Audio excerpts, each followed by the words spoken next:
যে রক্ত হয়ে গেল, এখন ওযু করার জন্য তো পানির প্রয়োজন। পানি যদি না পাওয়া যায় তাহলে তায়াম্মুম করার বিধান আছে, কিন্তু প্রথমে পানি তো খুঁজতে হবে। তো আবু আব্দুল্লাহ জাযুলি রাহমাতুল্লাহি আলাইহি তিনি পানি খুঁজতে আরম্ভ করলেন। খুঁজতে খুঁজতে তিনি একটা কূপ পেলেন। সেই কূপের মধ্যে চেয়ে দেখলেন কূপের নিচে টলটলা পরিষ্কার পানি আছে, কিন্তু দুঃখের বিষয় সেই কূপের আশেপাশে কোনো বালতি নেই। তখন আবু আব্দুল্লাহ জাযুলি দেখতে পান ওই কুয়া থেকে একটু দূরেই একটা ঘর রয়েছে, আর সেই ঘরের ছাদের উপরে ছোট একটা বাচ্চা মেয়ে খেলা করছে। তখন তিনি ওই বাচ্চা মেয়েকে ডেকে বললেন, মাগো, নামাজে রক্ত হয়ে গেছে, আমি একটু ওযু করে নামাজ পড়বো।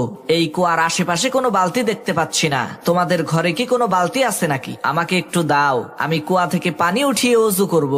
তখন সেই মেয়ে জিজ্ঞেস করলো, মানা আনতা আইয়ুহাল মুসাফির, হে পথিক, আপনি কে, আপনার পরিচয় কি? তখন তিনি পরিচয় দিয়ে বললেন, আমি হচ্ছি আবু আব্দুল্লাহ জাযুলি। মেয়েটি তখন বলল, হায় আফসোস, আপনি হচ্ছেন আরবের